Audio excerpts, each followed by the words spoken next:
So next topic start करते हैं। Basically next chapter अपना डिटर्मिनेंट्स, ठीक है।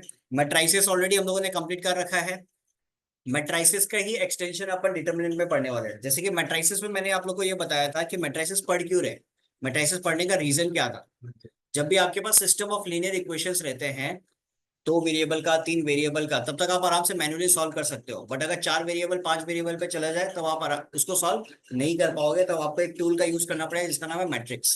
तो मैट्राइसेस चैप्टर में बेसिकली आप मैट्रिक्स के बारे में पढ़ रहे थे कि प्लस कैसे करते हैं, माइनस कैसे कर सकते हैं, मल्टीप्लीकेशन कैसे कर सकते हैं, ये अपन ने पढ़ा था। ठीक है। बट मेन मुद्दा क्या था कि जो वेरिएबल्स है उनका वैल्यू निकालना, that is x y z, जो भी आपको वेरिएबल्स दिया रहेगा उसका वैल्यू निकालना। तो वैल्यू निकालने वाला काम अपन करने वाले हैं डिटर्मिनेंट्स के अंदर। ठीक है। तो डिटर्मिनेंट बेसिकली क्या है? Determinant, it is a number, it is a number और value obtained after solving a square matrix. तो यहाँ पे आपको ध्यान देने वाला बात क्या हो गया, किसको अंडरलाइन करोगे? Square matrix. बेसिकली आप डिटर्मिनेंट जब निकालोगे, ठीक है ना, आप जब डिटर्मिनेंट निकालोगे आप हमेशा कौन से मैट्रिक्स का निकालोगे? स्क्वायर मैट्रिक्स का। डिटर्मिनेंट कभी भी रेक्टेंगुलर मैट्रिक्स का नहीं निकलता, हमेशा किसका निकलेगा? स्क्वायर मैट्रिक्स का। ठीक है, ये नोट डाउन किया। अब देखो, अब सोचो तुम्हारे पास एक स्क्वायर मैट्रिक्स हम दे दिया 2x2 का, 1 2 3 4। ठीक है। आपको जो डील करना है वो आपको 2x2 के साथ डील करना है, 1x1 के साथ डील करना है, और 3x3 के साथ। 1x1 का डिटर्मिनेंट क्या होगा? जो वैल्यू इटसेल्फ। सोचो कि अगर आपके पास ए मैट्रिक्स है जिसमें वैल्यू है 2, ये क्या है? 1x1 है, एक ही रो एक ही कॉलम। तो 1x1 के केस के अंदर डिटर्मिनेंट नंबर इटसेल्फ होगा। 2 का 2 ही होगा, 3 होता तो 3 का 3 ही होता। क्लियर इचेस? बट जब अपन 2x2 के बारे में जब बात करेंगे तो यहाँ पे सिनेरियो थोड़ा सा बदलेगा। ठीक है, कैसे बदलेगा देखो। सबसे पहले तो प्रेजेंटेशन आपको सिखाता है। डिटर्मिनेंट को इस तरीके से लिखा जाता है एक मॉड्यूलस के अंदर, या आप ऐसे लिख सकते हो डी ई टी ऑफ ए, या आप ऐसे लिख सकते हो एक ट्राइंगल के फॉर्म में। ये तीन तरीके से आप डिटर्मिनेंट को रिप्रेजेंट कर सकते हो। क्लियर एजेस? ये तीन तरीके से आप रिप्रेजेंट कर सकते हो किसको? डिटर्मिनेंट को। क्लियर एजेस? अब बात यह है कि 2x2 का अगर आपके पास मैट्रिक्स है, इसको आप डिटर्मिनेंट वैल्यू क्या होगा, इसका वैल्यू अपन कैसे निकालेंगे, ये चीज समझिएगा। सबसे पहले आप लो, जो आपके पास क्या है? Diagonal elements. ठीक है। डायगोनल एलिमेंट्स का मल्टीप्लीकेशन करो माइनस नॉन डायगोनल एलिमेंट्स, तो आपके पास सिनेरियो क्या बनेगा? 1 into 4 माइनस 2 into 3। उल्टा मत करना, नॉन डायगनल माइनस डायगनल मत करना, डायगनल माइनस नॉन डायगनल। ठीक है। तो 1 into 4 कितना हो जाएगा? 4। 2 into 3 कितना हो जाएगा? 6। तो 4 - 6 कितना हो गया? -2।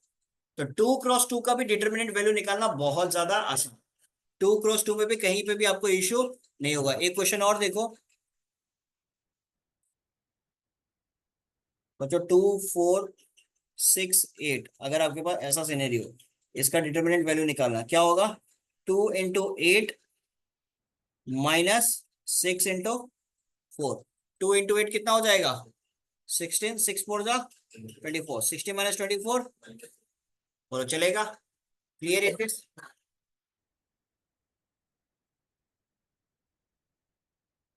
-2 -4 8 -6। अगर ऐसा सीनियर आपके पास आ जाए, इसका डिटरमिनेंट का वैल्यू निकालना क्या होगा? -2 into -6, -2 into -6, फिर -8 into -4 क्या हो जाएगा? -2 into -6 कितना होगा? 12, और plus plus minus minus plus 8 into 4 32, 32 + 12 44। तो 2x2 का डिटर्मिनेंट वैल्यू आराम से आप निकाल सकते हो। बोलो कहीं दिक्कत? 2x2 में किसी को भी कोई प्रॉब्लम है कहीं पे? चेक कर लो एक बार। क्लियर है सबका? कोई दिक्कत किसी को? हाँ या ना? सही है। चलो यहां तक नोट डाउन करो। डन। अब सबसे इंपॉर्टेंट पार्ट आता है आपका 3x3। ठीक है, 3x3 का डिटरमिनेंट वैल्यू निकालना सीखते हैं। सोचो आपके पास एक ए मैट्रिक्स है,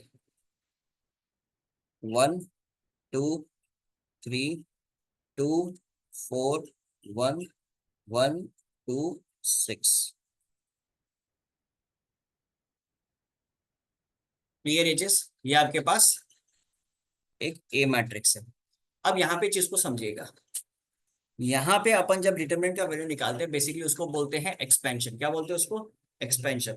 अब जब आप एक्सपेंशन करते हो, आप एक्सपेंशन किसी भी रो के अलोंग कर सकते हो या किसी भी कॉलम के अलोंग कर सकते हो। फिर से सुनना, जब आप एक्सपेंशन करते हो, आप किसी भी रो के अलोंग कर सकते हो या किसी भी कॉलम के अलोंग कर सकते हो। क्लियर चीज, आपको एक चीज फिक्स करना पड़ेगा, आंसर आप कैसे भी निकालो सेम ही आएगा। मान लो कि मैं एक्सपेंशन करता हूँ फर्स्ट रो के अलोंग। किसके अलोंग कर रहा हूँ? फर्स्ट रो के अलोंग एक्सपेंशन कर रहा हूँ। अब फर्स्ट रो के अलोंग जब मैं एक्सपेंशन कर रहा हूँ कैसे होगा ये समझो। सबसे पहले आप, जो फर्स्ट रो में पहला एलिमेंट है आपके पास क्या है? 1। पहले आप 1 लिख लो। लिखा? फिर उसके बाद में इसके साथ एक डिटरमिनेंट को मल्टीप्लाई कर दो। डिटरमिनेंट जो मल्टीप्लाई होगा वो 2x2 का होगा। ठीक है, अब आपको, आपने जो डिटरमिनेंट लिखा है, इस डिटरमिनेंट वैल्यू कौन सा आएगा ये चीज समझो। आपका एलिमेंट क्या था? 1।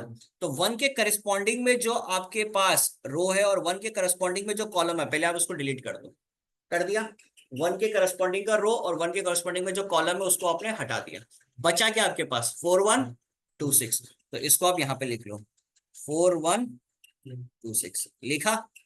ठीक है, फिर लगा दो एक नेगेटिव साइन। देखो यहाँ पे जब आप फर्स्ट रो के अलोंग करते हो, पॉजिटिव नेगेटिव पॉजिटिव ये साइन लगता है। पहले पॉजिटिव फिर नेगेटिव फिर पॉजिटिव, क्यों लगता है ये मैं करने के बाद में बताऊंगा। ठीक है, अब नेक्स्ट, कौन से एलिमेंट के अलोंग बनाओगे आप? 2 के अलोंग। ठीक है, तो 2 के करस्पॉन्डिंग का कॉलम और 2 के करस्पॉन्डिंग का रो डिलीट कर दो। बचा क्या आपके पास? 2116। तो यहाँ पे पहले 2 लिखो फिर डिटरमिनेंट लगाओ, 2116।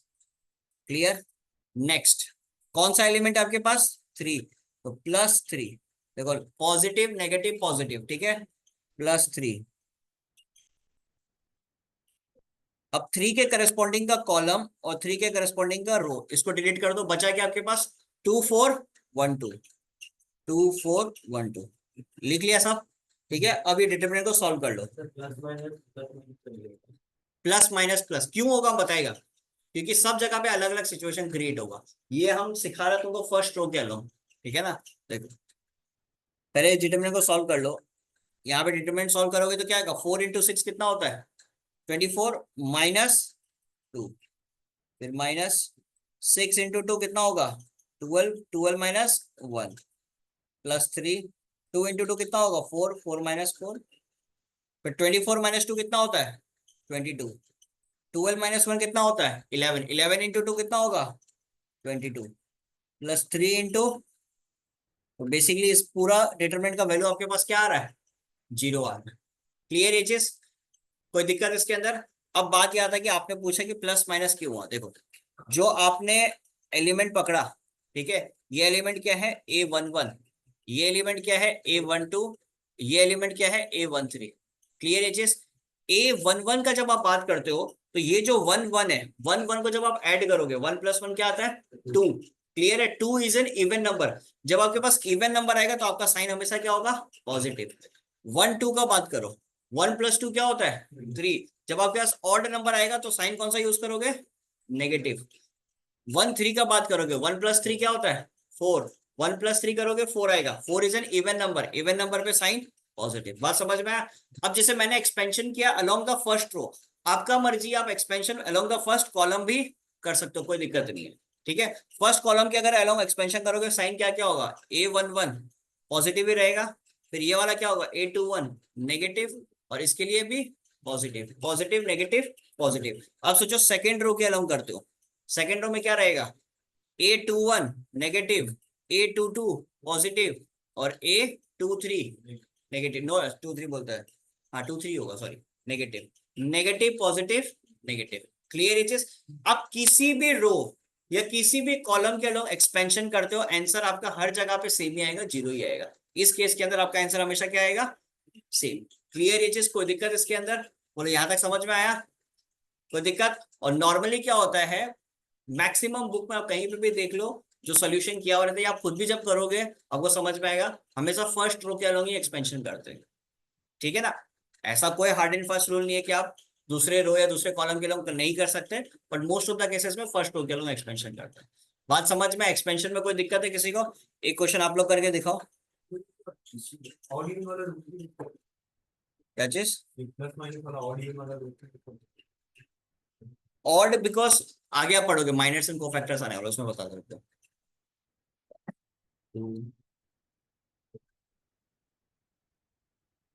6 2 3। चलो 3 मिनट का टाइम है इसका, फटाफट आंसर बताओ।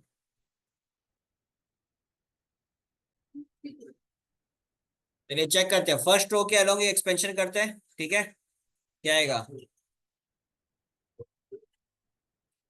1 लिखेंगे, 1 के करस्पॉन्डिंग में जो रो है और 1 के करस्पॉन्डिंग जो कॉलम है उसको हटा दो, बचा क्या आपके पास?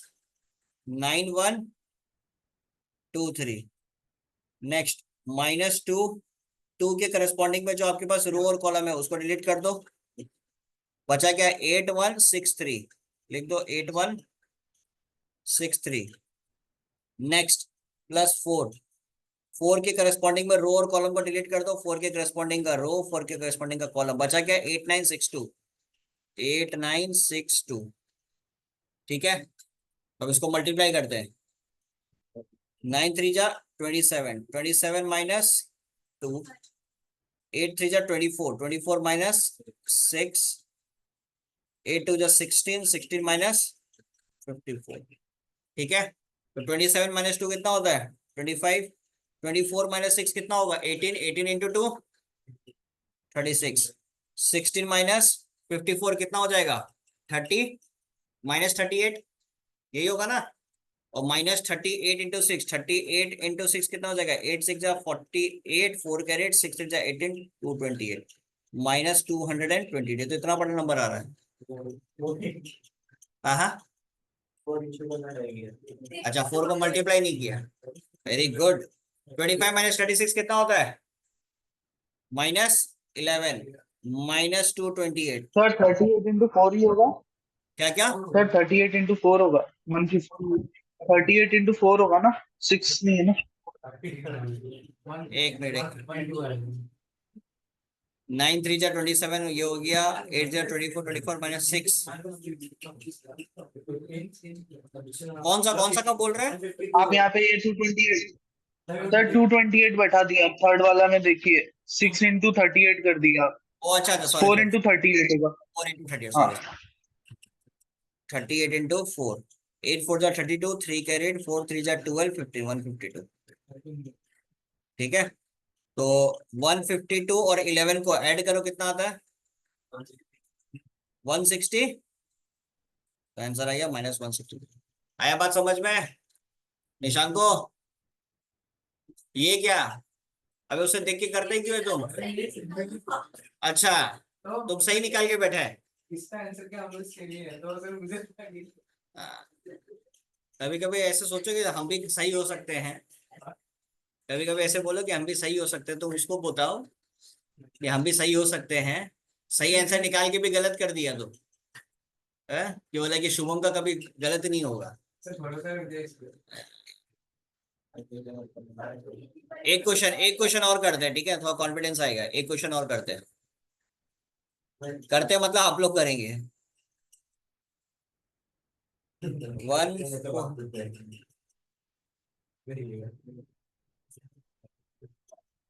सही आंसर बताओ सब लोग इसका, सही आंसर बताओ। इसका आंसर कितना आ रहा है आपका? 30 -20 -30, 30 कैंसिल, आंसर फाइनल आंसर आ जाएगा -20। क्लियर ये चीज? ठीक है, चलो नेक्स्ट टॉपिक डालो आप लोग, माइनर्स एंड कोफैक्टर्स।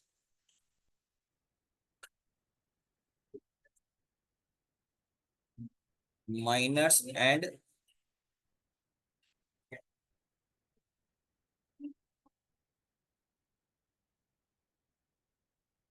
देखो समर ब्रेक से पहले का अपना टारगेट है कि एनी हाउ डिटर्मिनेंट्स को कंप्लीट करना ही करना है।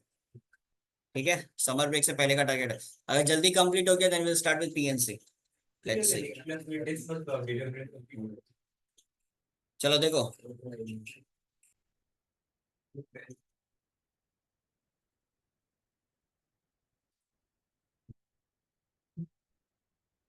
सो जो ए मैट्रिसेस आपको दिया हुआ है 2 1 4 6, ठीक है, 2 क्रॉस 2 का पहले बात करते हैं। ए मैट्रिक्स आपको क्या दिया हुआ 2 1 4 6। 2 क्रॉस 2 का माइनर निकालना एकदम आसान है। माइनर मतलब हर एक एलिमेंट का अंदर का एलिमेंट, हर एक एलिमेंट का छोटा एलिमेंट बेसिकली डिटरमिनेंट के अंदर ही, ठीक है। अब जैसे कि हमारे पास 2 है, 2 का माइनर क्या होगा, 2 का निकालना है तो 2 के करस्पॉन्डिंग का रो और कॉलम इसको डिलीट कर दो, बचा क्या 6। ये इसका बन जाएगा माइनर। एक मिनट, माइनर ऑफ क्या बन जाएगा 6। अब सोचो 1 का निकालना है तो 1 के करस्पॉन्डिंग में इसका जो रो है और इसका जो कॉलम है दोनों को हटा दो, बचा क्या 4। बेसिकली अगर ढंग से देखें हर एलिमेंट का ऑपोजिट वाला एलिमेंट से उसका माइनर है फॉर 2 क्रॉस 2। तो 4 के लिए क्या हो जाएगा 1, 6 के लिए क्या हो जाएगा, ये बन गया माइनस। क्लियर एचेस, ठीक है। अब एक बात बताओ, ये जो एलिमेंट्स आपके पास है ये क्या है, क्या है A11 A12 A21 A22, ठीक है। अगर इनका को फैक्टर निकालना है, को फैक्टर अगर आपको ए का निकालना है तो आप कैसे निकाल सकते हो, हर एक का निकलेगा, ठीक है ना, हर एक का निकलेगा। पहले आप निकालो कैपिटल A11 का, कैपिटल A11 का, ठीक है। कैपिटल ए भी रिप्रेजेंट करता है को फैक्टर को, या कैपिटल सी भी रिप्रेजेंट करता है को फैक्टर को, ठीक है। तो हम कैपिटल A11 लिख रहा है, इसका मतलब इस मैट्रिसेस का, जो हमारे पास मैट्रिसेस दिया हुआ है इस मैट्रिसेस का को फैक्टर हम निकाल रहे हैं। किसी भी मैट्रिसेस का को फैक्टर निकालने के लिए माइनर निकालना जरूरी है, और ऑलरेडी हम लोग माइनर निकाल के रखा तो टेंशन वाला बात नहीं है, ठीक है। तो लिखोगे कैसे, -1 टू द पावर, यहाँ पे 1 1 दिया हुआ है तो 1 + 1 इंटू M11। M11 का मतलब हो गया माइनस, ठीक है। कैपिटल A12 के लिए क्या लिखोगे -1 टू द पावर 1 + 2, यहाँ पे जो दिया हुआ रहेगा उसको ऐड कर दो M12। A13 के लिए क्या लिखोगे -1 to the power 1 + 3, oh sorry 13 है ही नहीं, सॉरी सॉरी 2 1 2 1, 2 क्रॉस 2 चल रहा है ना, फॉर्मूला है फॉर्मूला है फॉर्मूला है। उतना ज्यादा दिमाग मत लगाओ, फट जाएगा।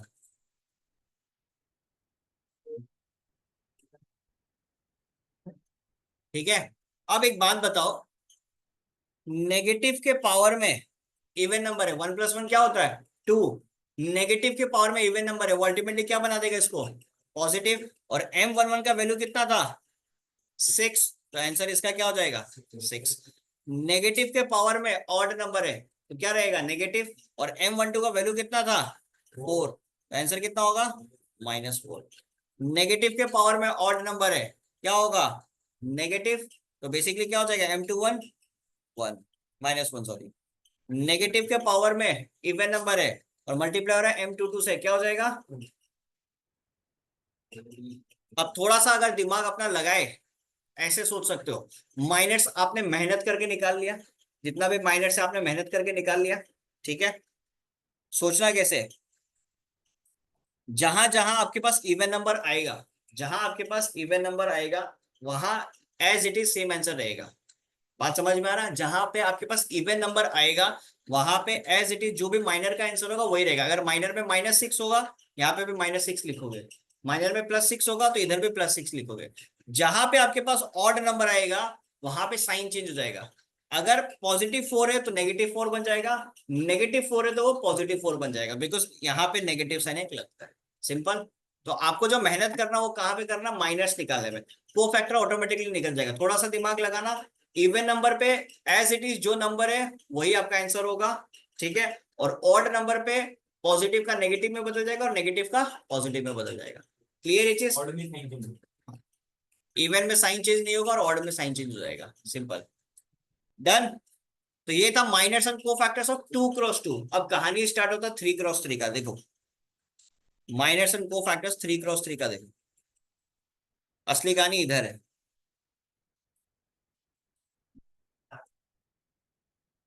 One two four 2 1 6 2 1 2। यहाँ पे टोटल हमारे पास कितने एलिमेंट्स है? 9 एलिमेंट्स है। हर एक एलिमेंट का पहले तो माइनस निकालो, ठीक है। सबसे पहले कैपिटल M11। कैपिटल M11 का मतलब क्या हो गया? Minor of first row first column का एलिमेंट। कौन सा हो गया फर्स्ट रो फर्स्ट कॉलम का एलिमेंट? ये। तो इसके करस्पॉन्डिंग में जो आपका रो है और इसके करस्पॉन्डिंग में जो कॉलम है इसको डिलीट कर दो। बचा क्या? 1 6 1 2। इसको लिख दो पूरा 1 6 1 2। अब डिटर्मिनेंट की जगह, डिटर्मिनेंट के जैसे वो नंबर को भी मत लिख देना। बात समझ में? डिटर्मिनेंट में अपन नंबर को भी मल्टीप्लाई करते हैं ना, तो वो मत कर देना। माइनर्स में आपको क्या देखा है? जिस भी एलिमेंट का माइनर एलिमेंट निकालना है उसके करस्पॉन्डिंग का रो और कॉलम को डिलीट कर देते हैं, ठीक है। तो इसको पहले सॉल्व कर ही लो। कितना आएगा? 2 - 6 दैट इज -4। फिर आएगा M12। M12 के लिए क्या करोगे? इसके करस्पॉन्डिंग का कॉलम और रो डिलीट कर दोगे। बचा क्या? 2 6 2 2 2 6 2 2। कितना हो जाएगा? 2 2 जा 4 4 - 12 दैट इज -8। फिर नेक्स्ट M13 के लिए क्या करोगे? ये कॉलम और ये रो खत्म। बचा क्या? 2 1 2 1। तो कितना हो जाएगा? 2 - 2 0। पहला रो खत्म। Next row M21। M21 के लिए क्या होगा? ये रो खत्म, ये कॉलम खत्म। 2 4 1 2 2 4 1 2। तो 4 - 4, ये भी अगेन कितना आ गया? 0। M22 के लिए क्या होगा?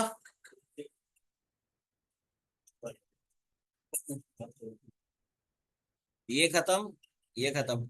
1 4 2 2।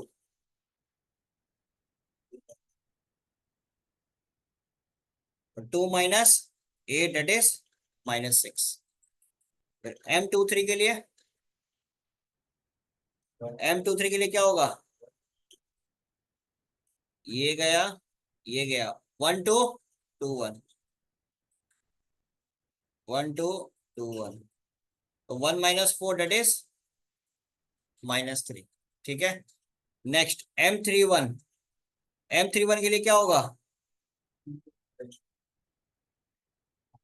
ये कॉलम गया, ये रो गया। बचा क्या? 2 4 1 6। कितना हो जाएगा? 6 2 12 12 - 4 that is 8। Next M32। M32 के लिए क्या होगा? 1 2, ये गया, ये गया। 1 4 2 6 1 4 2 6। कितना हो जाएगा? 6 - 8 दैट इज -2। Last M33। इसके लिए क्या होगा?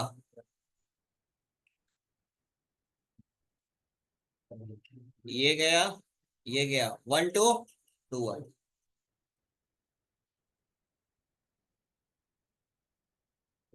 तो 1 - 4 दैट इज, बोलो चलेगा? ये सारा आपके पास आ गया माइनर्स। Clear is? ये सारा का सारा आपके पास क्या आ गया? माइनर्स। कोई दिक्कत इसके अंदर? अब माइनर्स अगर आपके पास आ गया तो आप कोफैक्टर्स आराम से निकाल सकते हो। तो C11 C12 C13 C21 C22 C23। फिर इसके बाद में C31 C32 और C33। क्लियर? बताओ M11 का वैल्यू कितना था? M11 का वैल्यू कितना था? -4। मैंने क्या सिखाया था? अगर आपके पास इवन नंबर आएगा तो कोई भी साइन चेंज नहीं होगा, तो -4 का -4 रह जाएगा। फिर M21 का वैल्यू कितना था? सॉरी, M12 का वैल्यू कितना था? -8। तो -8 अगर है और यहाँ पे आ रहा ऑड नंबर, तो चेंज हो जाएगा साइन आपका, तो ये बन जाएगा +8। फिर उसके बाद M13 का वैल्यू कितना था, 0, तो 0 का 0 ही रहेगा। उसके बाद में M21 का वैल्यू 0, तो 0 का 0 ही रहेगा। M22 का वैल्यू -6, इवन नंबर आ रहा तो कुछ भी चेंज नहीं होगा।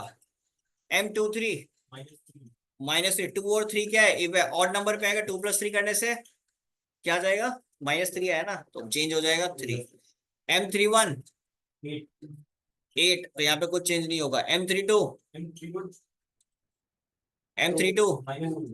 -2 है तो 2 हो जाएगा। M33 0, 3 होगा ना, -3 तो +3 हो जाएगा, और सॉरी -3 रहेगा।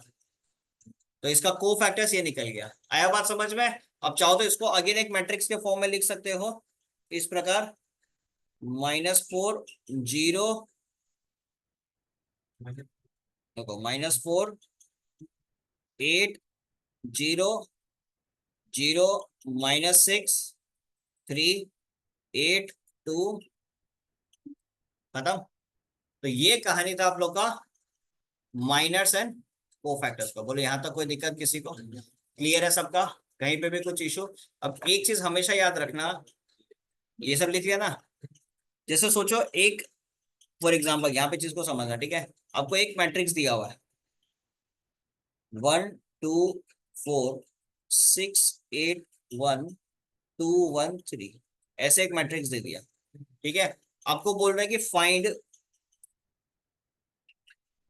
A21 into A21 plus A23 to capital, ऐसे आपको वैल्यू फाइंड करने बोल दिया, मान लो। क्लियर ये चीज। अब इस चीज को समझना, स्मॉल लेटर में कुछ लिखा हुआ रहता है ना, वो मैट्रिक्स का एलिमेंट होता है। स्मॉल लेटर में कुछ भी लिखा रहेगा वो मैट्रिक्स का क्या हो गया, एलिमेंट। कैपिटल लेटर अगर कैपिटल ए में यूज कर रहा है या कैपिटल सी में अगर यूज कर रहा है, वो होता है कोफैक्टर। तो आपको बेसिकली क्या करना है, दो चीज निकालना पड़ेगा, एक तो A21 निकालना पड़ेगा और एक A32 निकालना पड़ेगा। दो कोफैक्टर्स आपको निकालना पड़ेगा। कैसे निकाल सकते हो, A21 का मतलब क्या हो गया, सेकेंड रो फर्स्ट कॉलम, इसका कोफैक्टर निकालना। तो पहले माइनर निकाल लो, ये गया और ये गया, बचा कौन आपके पास, 2413, 2413, 2413 के हिसाब से माइनर क्या होगा, 3 2 6, 6 - 4 दैट इज 2, 21 क्या है, ऑड नंबर, तो 2 क्या हो जाएगा, -2 में बदल जाएगा। तो यहाँ लिखोगे -2, और A21 पे वैल्यू क्या था 6, यहाँ लिख दोगे 6। बात समझ में आ रहा है, क्लियर। नेक्स्ट A23 के हिसाब से नंबर क्या है, ये रहा 1, तो पहले आप यहाँ पे 1 लिख दो। लेकिन को फैक्टर कौन सा चाहिए, A32, कैपिटल A32 का को फैक्टर चाहिए। A32 किधर है, थर्ड रो, तो यहाँ पे इसका कॉलम खत्म, इसका रो खत्म, बचा क्या आपके पास 1461, तो 1 - 24 कितना हो जाएगा, -25। -25 लिखोगे या +25 लिखोगे, +25 लिखोगे, बिकॉज यहाँ पे ऑड नंबर आएगा। क्या चीज, फिर से कर लेते, कोई दिक्कत नहीं। A23 के लिए क्या लिखोगे आप, 1, ठीक है। और A32 का मतलब थर्ड रो सेकेंड कॉलम, इसका पहले माइनर निकाल लो, क्या होगा 1461, 1461, तो कितना हो जाएगा 1 - 24 -23, तो -23 है तो पॉजिटिव में बदल जाएगा, तो -12 + 23, तो 23 - 12 कितना हो जाएगा, क्लियर है चीज। तो माइनर्स एंड को फैक्टर से ऐसा क्वेश्चन आराम से पूछा जा सकता है।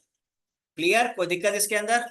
तो ये कहानी था आप लोग का डिटर्मिनेंट्स का, माइनर्स का और को फैक्टर्स का। बोलो यहां तक किसी को कोई प्रॉब्लम,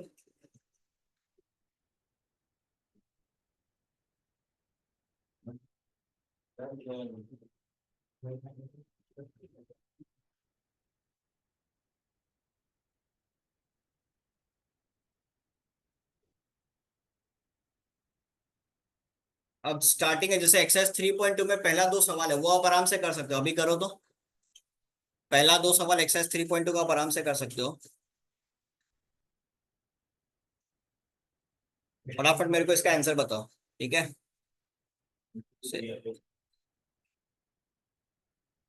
3 -4 5 -6 और दूसरा सवाल आपके पास है 2 -5 6 -4 7 0 1 -3 4। इसमें शायद एक आंसर कुछ गलत है, पता नहीं, एक बार चेक कर लेना। ठीक है, चलिए ये दोनों का आप लोग निकालो कोफैक्टर्स, ये दोनों का कोफैक्टर्स निकालो। फर्स्ट वाले का आंसर क्या क्या आ रहा है? कैपिटल A11 कितना आ रहा है? -6 3 -4 5 -6 -18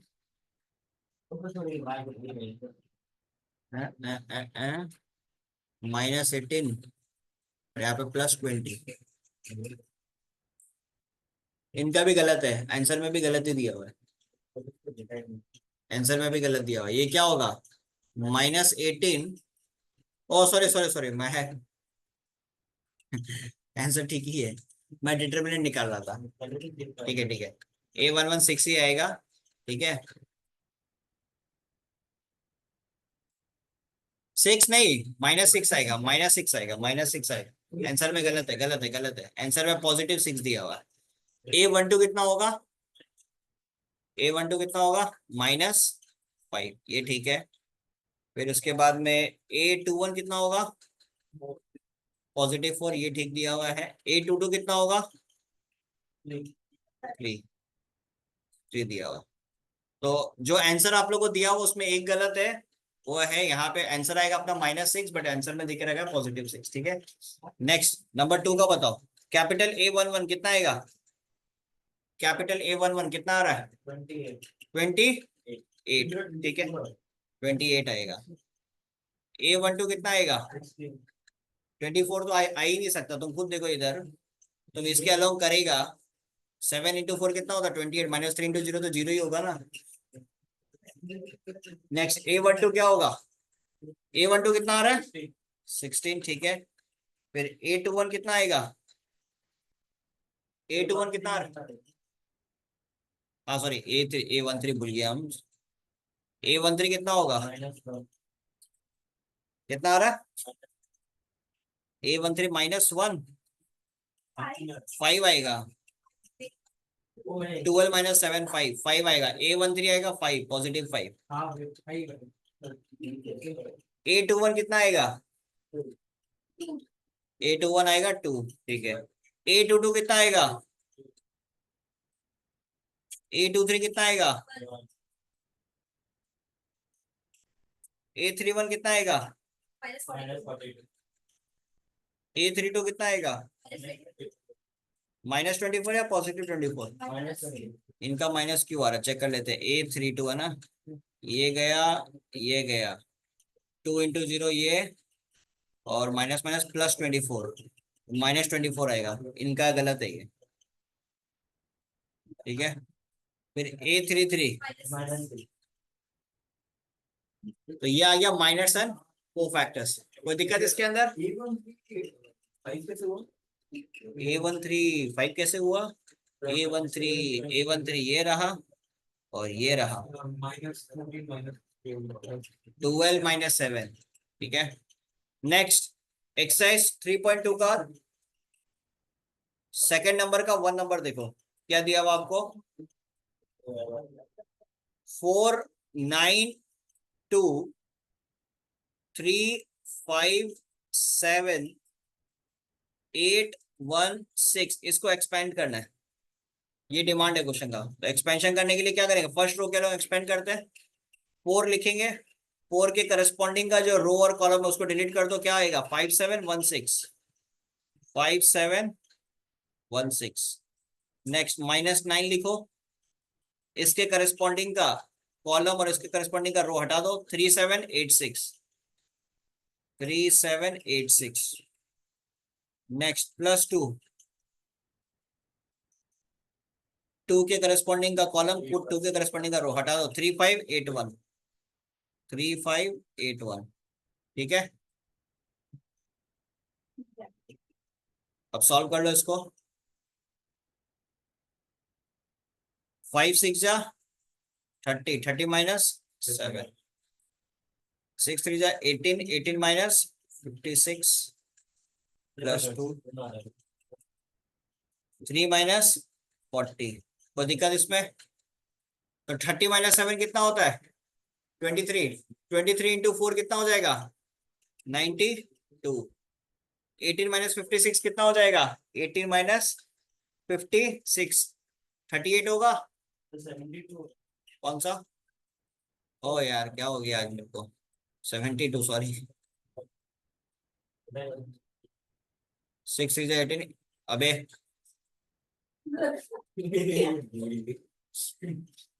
इतना भी गलत नहीं था हम आज। ट्रस्ट इश्यूज हो गया, शुभम के ऊपर ट्रस्ट इश्यूज हो गया, ये बात तो तय है। तो 18 माइनस 56 कितना हो गया?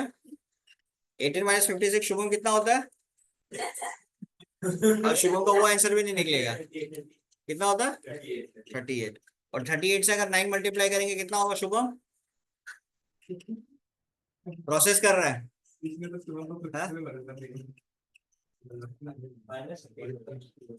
हाँ? 9 के साथ मल्टीप्लाई करेंगे 38 इंटू 9, 342 माइनस 342 प्लस 3 माइनस 40 कितना होता है? 37। 37 इंटू 2 कितना हो जाएगा? 74। तो माइनस 74। कोई दिक्कत इसमें? तो 92 से 74 गया, 18 बचा, तो 342 प्लस 18 आंसर कितना आएगा? 360। ये आंसर दिया हुआ है। कोई दिक्कत इसमें? अब एक होमवर्क खाली आप लोग को दे रहा है, क्वेश्चन नंबर 2 का सेकंड पार्ट, ये आप लोग घर पे ट्राई करना। एक ही क्वेश्चन होमवर्क दे रहा है, बाकी आप लोग से एक ही चीज का डिमांड है कि जितना आज पढ़ाया है उसको बस आप रिवाइज करके आओ अगला क्लास के लिए। अगला क्लास में अपन स्टार्ट करेंगे इस चैप्टर का सबसे इंपॉर्टेंट चीज, दैट इज प्रॉपर्टीज। कोई मिस मत करना।